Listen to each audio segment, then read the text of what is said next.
Yes. There we go. சிந்தாமசனம் ஏன்னா அது வழுக்கு எடுத்தாச்சா எல்லாருக்கும் அல்வா கொடுத்துருங்க. ரீடேக் அல்வா. ஓ எனக்கு அல்வாவா? ஸ்பூன் மாத்துங்க. எனக்கு 35 வருஷம் முன்னாடி கொடுத்துட்டாரு. 30 இல்ல 31 எஸ் 32 அல்வா சூப்பரா இருக்கு. நம்ம அப்ப சாப்பிட்டு மறந்துட்டு. இது கருப்பட்டி அல்வா. அப்போ பொள்ளாச்சியில இருந்த அல்வான்னு தெரியல. தலைவர் வேற ஸ்பூன் எடுத்து. அனைவருக்கும் வணக்கம். ஸ்ரீராமநவமி வாழ்த்துக்கள். அமைதிப்படை ரீரிலீஸ் அப்படிங்கிறது வந்து ஒரு சர்ரியல் எக்ஸ்பீரியன்ஸாக இருக்குது. இது வந்து 32 ஆண்டுகளுக்கு முன்னாடி எனக்கு சினிமாக்காரங்களுக்கு வந்து தீபாவளி, பொங்கல், ராமநவமிலாம் கிடையாது. சினிமா ரிலீஸ் தான் வந்து எங்களுக்கு வந்து திருவிழா. அதே போல் தான் உங்களுக்கு மீடியாவுக்கும் அன்றைக்கி தான் வந்து ஒரு பயங்கர ஸ்பெஷலாக இருக்கும். இது வந்து த sweetest Pongal I have experienced is 94 Pongal. அன்றைக்கி வந்து அமைதிப்படை இன்னும் பெரிய பெரிய தேவர் மகன் படத்தோடலாம் அது வந்து இதுதான் ஒரு கல்ட் ஹிட்டாக மாறினது. இந்த ஜென்ஸி இருக்கு இல்லையா, இப்போ இந்த முதல் முறையாக வாக்கு போடக்கூடிய ஜென்ஸி இந்த படத்தை பார்த்தாங்கன்னா அதுலேருந்து இப்போ இந்த நிமிஷம் வரைக்கும் அல்வா சீன் மட்டும்தான் மீமா ஓடிக்கிட்டு இருக்கு இல்லையா. ஆனால் இந்த படத்தை பார்த்தாங்கன்னா ஒவ்வொரு சீன் ஒவ்வொரு ஷாட்டும் வந்து ஒரு மீமா ஆகும்.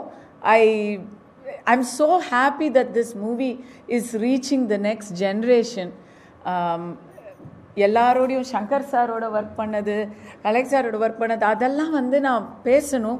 அதெல்லாம் வந்து ஒரு அருமையான எக்ஸ்பீரியன்ஸ். அதே போல் எங்கள் ஹீரோ சத்யராஜ் சாரோட ஒர்க் பண்ணது, அவருக்கு வந்து ஒரு சினிமாவில் அவரை பார்த்து ரசிகையாக இருந்த எனக்கு அவரோட ஒர்க் பண்ணுறதெல்லாம் வந்து அப்போவே நம்ப முடியாத ஒரு எக்ஸ்பீரியன்ஸ். அதில் ரொம்ப கஷ்டம் என்னென்னா மணிவண்ணன் சாரோட அது எனக்கு செகண்ட் ஃபில்ம். நான் கவர்மெண்ட் மாப்பிள்ளை பண்ணியிருந்தேன், அதுக்கப்புறம் இது எனக்கு செகண்ட் ஃபில்ம். ஆனால் nothing good have prepared me for this chemistry. யாருக்கு கெமிஸ்ட்ரினா சத்யராஜ் சாருக்கும் மணிவண்ணன் சாரும். அவங்க வந்து ஹீரோ டைரக்டர் கிடையாது, அதை விட அவங்க வந்து ஒரு ஹஸ்பண்ட் ஒய்ஃப் ரேஞ்சில் அவங்களுக்கு வந்து ஒரு அண்டர்ஸ்டாண்டிங் இருக்கும். அல்வா சீக்வன்ஸ்லலாம் வந்து நாங்கள் அங்கே இல்லைங்க சார், நாங்கள் அங்கே இருக்கோம், பாறை மேலே எங்களுக்கு சீக்வன்ஸ் வச்சுருக்காங்க அங்கே. அப்போ மானிட்டராவது டிஜிட்டலாவது எதுவுமே கிடையாது, ஃபில்மில் ஷூட் பண்ணிகிட்டு இருக்காங்க. சேரில் உட்காந்து ஒரு கொடையை பிடிச்சிட்டு மணிவண்ணன் சார் உச்சி வெயில்ல அந்த டயலாக்ஸ் ஒவ்வொன்றும் அவர் அங்கேருந்து மெதுவாக தாங்க சொல்கிறாரு, அல்வா கண்ணு அல்வா பூஜை அப்படிங்கிறாரு. இவர் அதை எப்படி கேட்குறாரு, எப்படி ஃபாலோ பண்ணுறாரு, அதை மெருகேற்றி இவர் பாணியில் இவர் அந்த டயலாக் டெலிவரி பண்ணுறாரு. நான் வந்து மயங்கி கிடக்கணும், எனக்கெல்லாம் ரசிச்சுக்கிட்டு இருக்கேன். இவங்களுடைய அந்த கனெக்ஷனை நான் ரசிச்சுக்கிட்டு இருக்கேன். But I have to act like I am unconscious. அதை வந்து சினிமாவில் படத்தில் பார்க்கும்பொழுது தான் திக்குன்னு இருந்துச்சு. ஏன்னா எடுக்கும்போது தெரியலங்க, நான் நீங்கள் அன்றைக்கி எனக்கு சொன்ன விஷயத்தை நான் இன்னும் ஞாபகம் வச்சுருக்கேன். Double positive Ilaiyaraaja sir.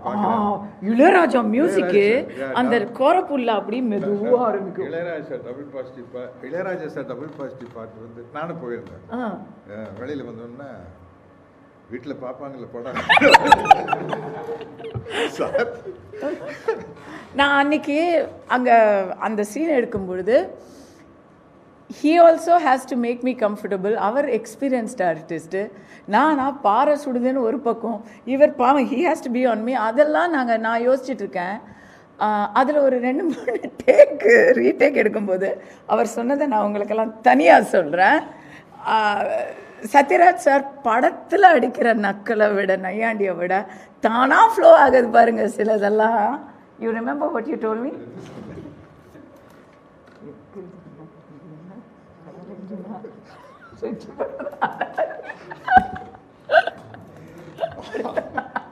என்னால் மறக்கவே முடியாது.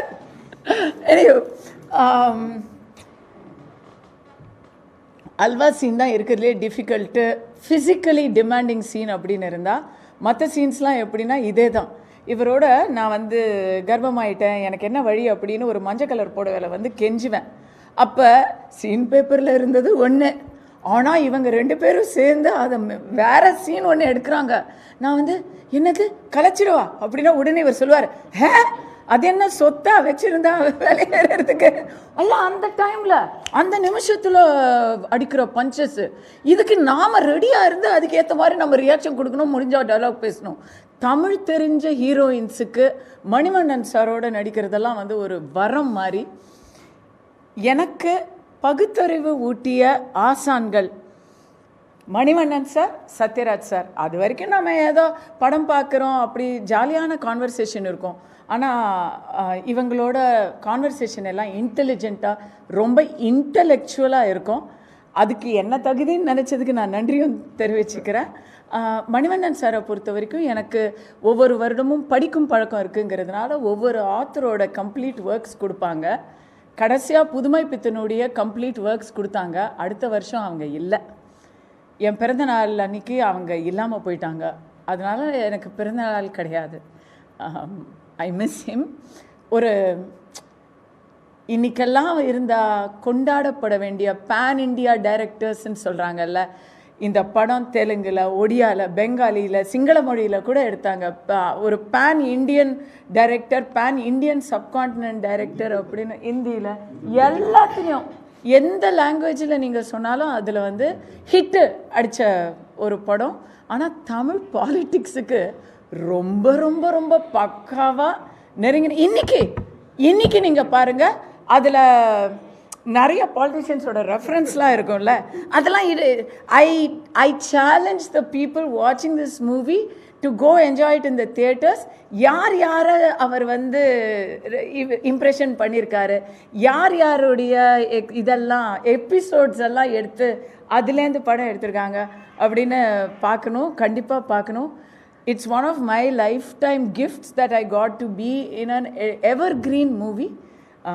Thanks to everybody involved in the movie. அதில் அந்த படத்தில் எனக்கு தெரிஞ்சு நிறைய பேர் கைலாசம் போயிட்டாங்க, ஒருத்தங்க கைலாசாவுக்கு போயிட்டாங்க. ஸோ இங்கே அந்த படத்தில் அந்த மேஜிக்கில் கனெக்ட் ஆனவங்க ஹீரோயின், ராஜா சார், அப்புறம் சங்கர் சார், இவங்க இப்படி ப்ரொடியூசர், இவங்க very few people are there to enjoy that magic once more. Hey இவங்களெல்லாம் பார்க்கும்போது எனக்கு வந்து இவங்க கற்றுக் கொடுத்தது, காஸ்டியூம் இது பண்ணது எல்லாம் ஞாபகம் வருது. படத்தில் I think Selvabharathi and Seeman sir வந்து அசிஸ்டன்ட்ஸு. இல்லை சீமான் சார் வந்து கண்டினியூட்டி அசிஸ்டன்ட்டு. ஆமா, சுந்தர்சி ஒரு ராசுமதுரன். சுந்தர்சி வந்து அந்த ஃபர்ஸ்ட் இது மட்டும் வந்தார். அதுக்கப்புறம் அவருக்கு வந்து மணிவண்ணன் சார் எத்தனை பேரை தமிழ் சினிமா இண்டஸ்ட்ரியில் கொடுத்துருக்கிறாரு அப்படின்னு கணக்கு போட்டால் ஹியூஜ் ஸ்கூல், ஒரு ஆலமரம். அந்த ஆலமரத்தை நம்ம ரொம்ப மிஸ் பண்ணுறோம். Thanks for all of you. இந்த படத்தை நல்லா ப்ரமோட் பண்ணுங்கள். கார்த்திக் பிரதர், இவர் எனக்கு முந்தா நாள் ஃபோன் பண்ணாருங்க, அடிச்சு பிடிச்சி ஃப்ளைட்டை பிடிச்சி ஓடியாந்துட்டேன். To be here it's just because it's magic. I hope this magic is very profitable to you and I hope the next generation. ஏன்னா இன்றைக்கி வந்து சோஷியல் மீடியாவில் என்னை பிடிக்காதவங்கெல்லாம் நான் அரசியல் கருத்து பேசினா உடனே தாயம்மா அப்படின்னு சொல்கிறாங்க. இந்த படத்தை பார்க்குற அடுத்த ஜென்ரேஷன் என்னை பிடிச்சி தாயம்மா அப்படின்னு சொல்லணும்னு நான் வேண்டிக்கிறேன். நன்றி, வணக்கம். நம்ம உண்மையை ஒத்துக்கணும். ஒரு ஸ்டேஜில் வந்து எனக்கு ஹீரோவாக பயங்கர இறங்குமுகம். அதனால தான் நான் கேரக்டர் ரோலுக்கு நான் ஷிஃப்ட் ஆனது. டக்குன்னு நம்ம படம் எல்லாம் ஃப்ளாப் ஆகிட்டு வருது. அந்த நேரத்தில் குமுதத்தில் விஜய் கிட்ட ஒரு இன்டர்வியூ எடுத்திருக்காங்க. அப்போ விஜய் வளர்ந்து வர்றார். விஜய், அஜித், சூர்யா, கார்த்தி, விக்ரம் அவங்கெல்லாம் ஒரு பேட்ச் வருது. பேட்ச் வரையில் விஜய்கிட்ட பேட்டி எடுக்கிறாங்க. உங்களுக்கு நடிக்கும்போது உங்களுக்கு யார் இன்ஸ்பிரேஷன் அப்படின்னா, எனக்கு யார் இன்ஸ்பிரேஷன் இல்லை. எனக்கு இன்னும் அந்த பேட்டி ஞாபகம் இருக்குது. ஏன்னா நான் விஜய்க்கு ஃபோன் பண்ணி தேங்க் பண்ணேன். இன்ஸ்பிரேஷன் இல்லை. சில சமயத்தில் வந்து எனக்கு ஒரு டயலாக் கொடுத்தா, இந்த டயலாக் சத்யராஜ் சார் பேசுனேன் அப்படி இருக்குன்னு நினச்சி பார்ப்பேன் அப்படின்னு சொல்லிட்டு என்ன மாதிரி கேரக்டர் நடிக்கணும்னு ஆசைன்னு எனக்கு அமைதிப்படையில் அம்மாவாசை சத்யராஜ் அம்மாவாசை கேரக்டர் நடித்தார். அந்த மாதிரி எனக்கு ஒரு கேரக்டர் நடிக்கணுங்கிறது என்னோடய ஆசைன்னு விஜய் பேட்டி கொடுத்தார். நான் ஃபோன் பண்ணி விஜய்க்கு தேங்க் பண்ணேன். விஜய் ரொம்ப தேங்க்ஸ் விஜய், என்ன நம்ம இறங்கிட்டு இருக்கிற நேரத்தில் வளர்ந்து வர ஒரு ஹீரோ வந்து இப்படி என் பேரை மென்ஷன் பண்ணு. ஏன்னா நம்ம சும்மாத அடிக்கல. ஹாலிவுட் ஹீரோனா அவர் ராபர்ட் டி நீரோ மாதிரி நடிக்கணும், மார்லன் பிராண்டோ மாதிரி நடிக்கணும், டாம் க்ரூஸ் மாதிரி நடிக்கணும். நார்த் இந்தியாவில் நான் இப்படி ஷாருக் கான் சல்மான் கான் மாதிரி ஒரு கேரக்டர் பண்ணணும் அப்படின்னு சொல்லல. சொல்லாமல் இறங்கிட்டு இருக்கிற ஹீரோ பேரை சொல்லி நீங்கள் சொன்னது ரொம்ப பெரிய விஷயம். இது ரொம்ப தேங்க்ஸ் அப்படின்னு அவருக்கு நன்றி சொன்னேன். இதெல்லாம் அமைதிப்படை பற்றி பேச ஆரம்பித்தா டைம் பத்தாது, அப்புறம் உங்களுக்கே போகுதுன்னு சொல்லிடுவீங்க.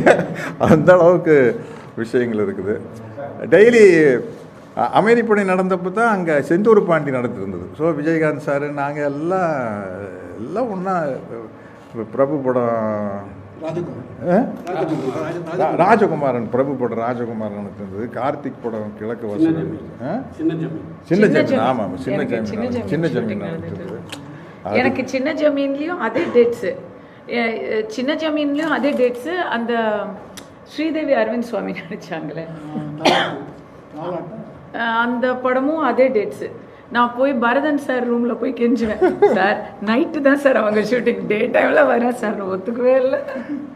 எனக்கே பிடிச்ச ஒரு க்ளோஸ்அப் ஷாட் இருந்தால் இவங்க கஸ்தூரி கிணத்துல குளிச்சுட்டு இருப்பாங்க. அப்போ எனக்கு ஒரு ஷாட் வச்சு மணிவண்ணன் வந்து சொல்லிட்டு தலைவரை அவங்க கஸ்தூரி குளிக்கிறாங்க, அவங்க அழகை பார்த்து ரசிக்கிறீங்க அப்படின்னாரு. அப்படியே பார்த்து அவ்வளோ கவர்ச்சியாக இருக்காங்களாமா. அது மாதிரி என்ன சொல்லி இந்த படம் அமைதிப்படையில் நடந்த விஷயத்து எல்லாமே ஸ்பாட்டில் உருவானதுங்க. அம்மாவாசைங்கிற பேர்லேருந்து நாகராஜ் சோழன் பேர்லேருந்து கேமரா வச்சதுக்கப்புறம் உருவான சீன் தான் கிளைமேக்ஸு. இந்த தேங்காய் பொறுக்கிறத மாற்றினது முதல்ல வேறு மாதிரி சீன் இருந்தது. நான் தேங்காய் பொறுக்கிறது அந்த நேரத்தில் நான் போய் மனைவிட்ட தலைவரை இந்த பனியை நல்லா இப்படி கல்லில் குத்தி பொத்தலாக பண்ணிக்கிறேன் அப்படின்னா, அது எதுக்கு தலைவரே அப்படின்னா, இல்லை தலைவரே ஒரு டயலாக் எப்படின்னு பாரு, என்ன அப்படின்னா, என்னடா அது பனியை நல்லா பொத்தலாக இருக்குது, நாய் கடிச்ச மாதிரி இருக்குது. நாய் தானுங்க அப்படின்னு பாரு. நேற்று உங்களை மாதிரி வந்து ஒருத்தர் தேங்காய் உடைச்சாருங்க, நான் தேங்காய் பொறுக்கிறது நம்மளுக்கு நாய்க்கு சண்டைங்க. நாய் ஜெயிச்சிருச்சாக்க அப்படி மாதிரி, இல்லைங்க நான் தானுங்க ஜெயித்தேன். அப்படின்னா நாய் கொண்டு போட்டுனுங்க, எவனாச்சும் ஒருத்தர் நாயை கொல்ல நாம முன்னுக்கு பிறந்த நாய் என்னங்க மனுஷன்னு. சோழர் வம்சத்தில் எம்எல்ஏ ஊட்டிக்கு தனியாக தான் போடணும். அது எலெக்ஷன் சீனெல்லாம் சும்மா பாருங்கள். ஆர்ட் டைரக்டர் கலை இன்னைக்கு வந்து நம்ம என்னென்னமோ செட்டு போடணும்னு சொல்கிறோம். சும்மா நமக்கு சக்தி ஹோட்டல் மாடியில் வச்சு, சக்தி ஹோட்டல் மாடியில் தான் பெரிய வரலாறு படைச்ச ஒரு சீன் எங்கன்னா சக்தி ஹோட்டல் மாடியில். அது மாதிரி என்ன பேசிட்டே எதுங்க? ஆமாம், அந்த கொல்லங்கோட்டில் ஒரு குளம் இருக்குது. அப்போல்லாம் வந்து கேரளாவில் வந்து பெரிய பெரிய வீட்டில் வந்து வீட்டை ஒட்டியே குளம் இருக்கும். அவங்க அங்கே தான் குளிப்பாங்க. இது கொல்லங்கோடு ராஜாவோட பேலஸு. அப்போ நமக்கு தெரியாது, லொக்கேஷன் போனால் தானே இவர் சீன் சொல்லுவார். தலைவர் என்ன தலைவரை சீன் அப்படின்னா, நீங்கள் குளிக்கிறீங்க தலைவரை, நான் முதுகு தேய்ச்சி விட்றேன். தலைவரை படத்தில் 3 ஹீரோயின், நீங்கள் தான் முதுகு தேய்க்கணுமா? சுஜாதாமா விட்டுருங்க, இவங்க 2 பேர் இருக்கிறாங்கல்ல, கஸ்தூரி ரஞ்சிதா, இவர் எதுக்கு எனக்கு முதுகு தேய்க்கணும்? இல்லை தலைவரை நீங்கள் குளிக்கிறீங்க, நம்மளுக்கு சரி தேய்ங்க அப்படின்னா, அண்ணா நம்மளுக்கு இந்த தடவை சீட்டு கிடைக்குமான்னு சந்தேகங்கண்ணா அப்படின்னா, அப்படியே கிடைச்சாலும் ஜனங்க யாரும் ஓட்டு போடுறதே இல்லைங்க. ஏன் மணியா, நான் ஒன்றுமே பண்ணலையே அப்படின்னா, அதுதானே ஏதாச்சும் பண்ணால் தானே போடுவான், ஒன்றுமே பண்ணிட்டு. அப்புறம் வந்து வேட்டி முடிச்சுட்டு நான் அண்டர் வேற கழட்டி கீழே போட்டோன்னா ஒருத்தர் எடுக்குமா, அப்படியே இவ்வளோ வருஷமாக கட்சியில் நான் இருக்கிற உன்னையார் எடுக்க சொன்ன அண்டர் வேறு அப்படின்னா, என்ன சண்டைப்பா அப்படின்னு. இல்லைங்கண்ணா, நான் கட்சியில் சீனியர் மெம்பரு, உங்கள் அண்டர் வேறு போய் அவன் துவைக்கிறேன்னு சொல்கிறேன். அப்புறம் என்ன இப்போ என்னமோ சொல்லிட்டு இருந்தீங்களே அப்படின்னா, அண்ணா சண்டை போட்டதில் விட்டு அடிச்சிட்டோம்னா, ஓ சண்டை போட்டோம்னா அப்போ எல்லாம் மறந்து போக அப்படின்னு சொல்லி தான் அந்த ஜாதி கலவரத்தை உருவாக்குவோம். இப்படி சொல்லிகிட்டே போகல.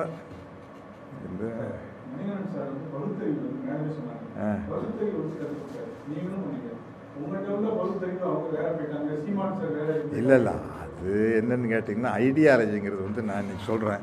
இந்த ரூமில் எத்தனை பேர் இருக்கிறோம்? ஒரு 30 பேர் இருப்போம். 30 பேர் இருக்குமா? 30 பாயிண்ட் ஆஃப் வியூ இருக்கு இல்லையா? 30 பாயிண்ட் ஆஃப் வியூ இருக்குது. ஒரே ஐடியாலஜிக்குள்ளே இருக்கிறவங்ககிட்டையும் கூட வேற ஒரு விஷயத்தில் வேறு பாயிண்ட் இருக்குது. உலகத்தில் 600 கோடி பேர் இருக்காங்கன்னா 600 கோடி பாயிண்ட் ஆஃப் வியூ இருக்குது. அதனால் வந்து இவங்கெல்லாம் இன்றைக்கி ஒரு அரசியலில் வந்து சீமானோ கஸ்தூரியோ பெரிய லெவலில் இருக்கிறது எனக்கெல்லாம் சந்தோஷம்தான், எனக்கு ரொம்ப மகிழ்ச்சி தான். ரஞ்சிதா தெரியலையா இவங்க எடுத்து கொடுத்தங்க. கைலாசான்னு ஒரு நாடு இருக்குதா என்ன, அது எங்கே இருக்குது எனக்கு உண்மையிலே அப்படியா தெரியல. நீங்கள் தெரியல.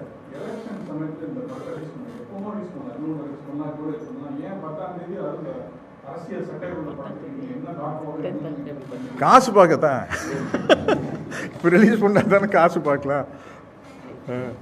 இல்லை உண்மையிலேயே அவருக்கு அது பெரிய ஹிட் ஆகும். ஏன்னா பெரிய பெரிய டிஸ்ட்ரிபியூட்டர்ஸ் இருந்து அப்ரோச் பெரிய அப்ரோச் இந்த படத்துக்கு இல்லை, வெரி அன்எக்ஸ்பெக்டடாக ரொம்ப பெரிய ரெஸ்பான்ஸ் பெரிய ரெஸ்பான்ஸ். நம்ம இந்த அமைதிப்படை படத்துக்காக முன்னாடி வர படத்தை போடாமல் வெயிட் பண்ணுறாங்க. அதுக்கு என்ன காரணம்னா இப்போ இருக்கிற அரசியல் சூழ்நிலை. இந்த படத்தில் 10 கட்சிக்கு 5 சீன் இருக்குது. 10 கட்சிகள் இல்லை, இந்திய அரசியல் கட்சிக்கே சீன் இருக்குது, உலக அரசியலுக்குமே சீன் இருக்குது. அப்போவே வந்து ரஷ்யா இஸ்ரேல் பற்றி மணிவண்ணன் சார் டைலாக் பேசியிருக்காரு 32 வருஷத்துக்கு முன்னாடியே. ஆனால் இப்போது அதுக்கு எப்படி பொருந்ததுன்னா அது ஒரே ஒரு மகான் மணிவண்ணன் சார் மட்டும்தான். ஆமாம், மணிவண்ணன். நாங்கள் எடுத்த படம் 4 மணி நேரம் ஓடிச்சு டபுள் போஸ்ட். எந்த தலைவர் 20 அந்த மீதி படம் எங்கே தலைவர் இருக்குது? ஒரு ஃபைட்டு தூக்கி ஒரு சாங்கை தூக்கி அதை தூக்கி ஒரு ஃபைட்டு ஒரு சாங்கை தூக்கி 23 மணி நேரம் ரெடி.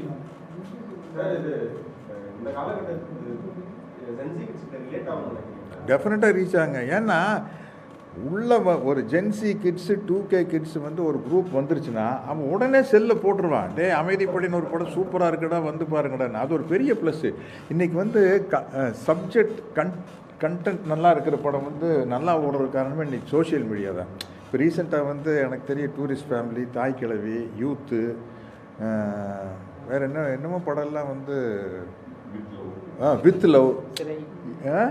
வித் லவ் இதெல்லாம் வந்து உங்களுக்கு வந்து மவுத் டாக்கில் பிக்கப் ஆன படம் தான். ரிலீஸ் ஆகி அடுத்த சோஷியல் மீடியா படம் சூப்பர்னு கூட நைட் ஷோவே ஏறிடும். அது மாதிரி இந்த படத்து மேலே எனக்கு பெரிய நம்பிக்கை இருக்குது. அமைதிப்படைக்கான ரசிகர்கள் வருவாங்க, அவங்களுக்கெல்லாம் எங்கள் வயசாகிருக்கும். எனக்கு 17 வயசு, எனக்கு 17 வயசாச்சு. எனக்கு 17 இயர்ஸ் ஆச்சு. இப்படியும் போட்டுக்கலாம் அப்படியும் போட்டுக்கலாம். அதனால வந்து அந்த பசங்கள்லாம் வந்து பார்த்து ரசிச்சிருவாங்க.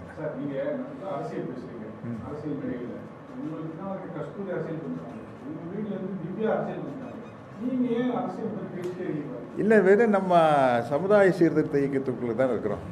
அதோட ஓட்டு அரசியலுக்கு வரதில்லை. அது நம்ம ஃப்ரீயாக பேச முடியாதுல்ல, அந்த கட்சி கட்டுப்பட்டு தான் பேசணும். அதெல்லாம் ஒன்று இருக்குல்ல.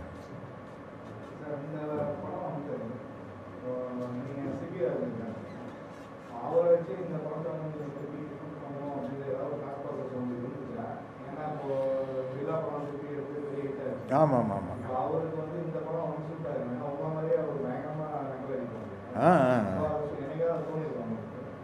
இல்லை, ஒரு ஐடியா வந்தது, அது அப்படியே இருக்குது. அது மணிவண்ணன் சார் ஸ்கிரிப்ட் எழுதுனா நல்லாயிருக்கும். என்ன கதையிலன்னா, இந்த வில்லன் சத்யராஜ் செத்து போயிடுவாப்புல, ஹீரோ சத்யராஜுக்கு ரஞ்சிதா கல்யாணம் ஆகிறதோட படம் முடியுது. அவங்களுக்கு ஒரு பையன் பிறந்தான், அவங்க தாத்தா மாதிரி ஆயிட்டான்.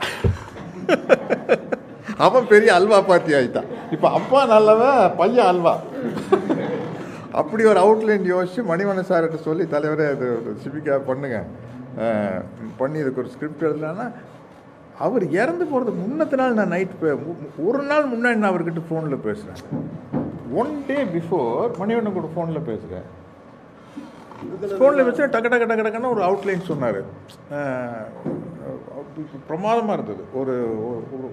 ஒரு சாதாரண மர்டரில் ஆரம்பிக்கிற ஒரு இது வந்து இன்வெஸ்டிகேஷன் போகல பெரிய டெல்லி லெவலில் பெரிய லெவலில் போய் நிற்கும். மர்டர் பார்த்திங்கன்னா சாதாரணமான ஒரு ஆள் செத்து போயிட்டான், அங்கேருந்து ஆரம்பித்தா பெரிய லெவலில் போய் நிற்கும். ஃபோனில் கடன்னு கதை சொன்னார். சரி, அடுத்தது பண்ணலான்னா அடுத்த நாள் நியூஸ் வருது. முதல் நாள் போய் பேசிட்டு வந்தோம். ராமதாஸ் ப்ரொடியூசர் ராமதாஸ். ஆமாம், அவர்கிட்ட பேசிட்டு வந்தோம். நாளைக்கு அட்வான்ஸ் கொடுக்குறேன்னு சொல்லி ராஜா சாருக்கு அட்வான்ஸ் எடுத்து போகலான்னு பிளான் பண்ணிட்டு போகிறோம். நாளைக்கு வாங்கன்னு அப்படியே காலையில் தான் இறந்துட்டார். ராஜா சார் டபுள் பாசிட்டிவ் பார்க்கல, இளையராஜா சார் பார்க்கல, நாங்கள் எல்லாம் போய் நின்றுட்டோம். அது வழக்கமாக போய் நிற்போம். வெளியில் வந்தோடனே ராஜா சார் வந்து சார் அப்படின்னா எப்படி சார் நல்லா இருக்குது, வீட்டில் ஒய்ஃபெல்லாம் பார்ப்பாங்கல்ல படம் அப்படின்னாரு. பார்ப்பாங்க சார், சினிமாவே எடுத்துக்குவாங்க.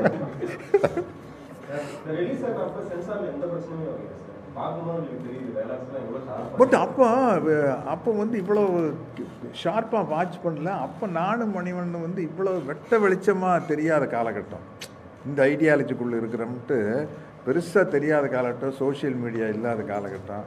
அதனால் பல சீன்கள் பல காட்சிகள் தப்பிச்சிருச்சு. ஒன்றுமே இல்லை, ஒரே வந்து வை கோபால்சாமின்னு பேர் எல்லாரும் ரசித்து பார்த்தாங்க. ஆமாம், நம்ம அமைதிப்படை முடிச்சு தோழர் பாண்டியன் வந்து அந்த பொள்ளாச்சியிலேருந்து சர்க்கார் பரி போகிற ரோட்டில் எடுத்துகிட்டு இருக்கிறோம். எடுத்துட்டு தட 4 பேர் வந்தாங்க. என்ன நம்ம பொள்ளாச்சி எம்எல்ஏ வந்திருக்காருங்க, பார்க்கணுங்கிறாரு. என்னடா அது ரொம்ப போச்சு, என்ன அமைதிப்படை ரிலீஸ் ஆகி ஓஹோன்னு ஓடிட்டுருக்குது. நீ அவர் என்ன கேட்பாரு அப்படின்னு நினச்சா வந்தார், நேராக வந்தார். கை கொடுங்க, என்ன எங்களை எல்லாம் நல்லா கலாய்ச்சிருக்கீங்க, ரொம்ப சந்தோஷங்கன்னு சொல்லிட்டு உட்காந்து காய்ச்சி சாப்பிட்டு போயிட்டாரு.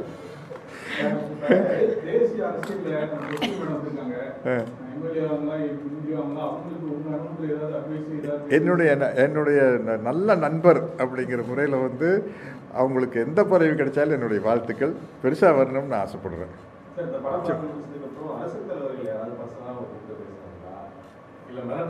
யாருக்கும் காட்டல.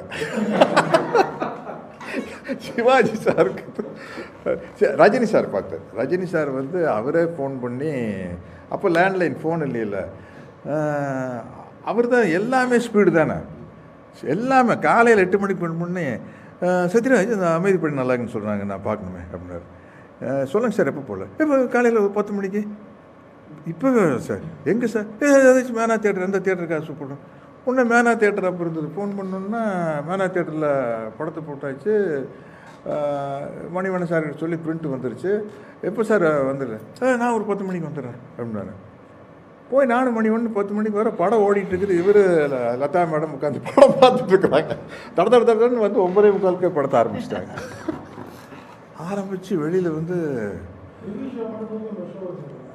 150 ரூபா ப்ரிவியூ ஷோ வந்து என்கிட்ட ரொம்ப ரொம்ப போல்டாக எடுத்திருக்கீங்க, எப்படி ஒரு எடுக்கும்போது டென்ஷனாக இல்லையா அப்படின்னா. சார் ஏதோ எடுத்துட்டோம் சார். கேட்டால் நான் மணிவண்ணன் வேறு பழகி போடுவேன், வேறு மேலே பழகி போடுவார், எங்களுக்கு தப்பிக்கிறக்கா விஷயம் தெரியாது. இந்த ஆள் எழுதி கொடுத்துட்டா இல்லையாக்கே பேசலன்னு அவர் சொல்லுவார். நான் சொல்லி உங்களுக்கு தெரியுமில்ல மணிவண்ணன் இப்படி தான் வெள்ளங்க வாழ்த்துதான் சொல்லி தப்பிச்சுக்கோங்க சார். ரொம்ப ரசிச்சார் ரஜினி சார், ரொம்ப ரசிச்சார். சிவாஜி சார் ரொம்ப ரசிச்சார். எல்லா ஜென்ரேஷனும் சிவாஜி சார், ரஜினி, விஜய் எல்லோரும் ரொம்ப என்ஜாய் பண்ண கூட. விஜயகாந்த் மட்டும் புதுசாக ஒரு விஷயம் சொன்னார். படம் பார்த்து நீங்கள் வந்து இப்போது ஜெயிச்சு இன்னொரு ஹீரோ சொல்ல மாட்டார் அவர். விஜயகாந்த் வந்து ஆக்ஷன் ஹீரோ. சத்யராஜ் நீங்கள் வந்து இப்போ தடன்னு ஹிட்டு கொடுத்து மக்கள் ஜன் பக்கம், பூவிழி வாசல், அது இதுன்னு வந்து கடைசியாக வால்டர் வெற்றிவேல் 200 days போய் நீங்கள் ஒரு பக்கா ஆக்ஷன் மாஸ் ஹீரோ ஆனதுக்கப்புறம் நீங்கள் பழைய வில்லன் சத்யராஜை ஞாபகப்படுத்தி இப்படி ஒரு படம் நடித்தது எனக்கு உடன்பாடு இல்லை அப்படின்னாரு. உங்களை ஃபுல்லாக ஏற்றுக்கிட்டாச்சு ஜனங்க ஹீரோவா. அப்போ போய் நீங்கள் இதையே ஞாபகப்படுத்துனீங்க அப்படிங்க. இல்லை விஜய், நான் விஜய்ன்னு தான் கொண்டுவேன். இல்லை விஜய் இது ஒரு கல்ட் ஃபிலிமாக ஃப்யூச்சரில் இது நிற்கும் அப்படின்னு எனக்கு தோணுது அப்படின்னா இப்போ அதே மாதிரி நின்றுச்சு இந்த படம். ஓகே.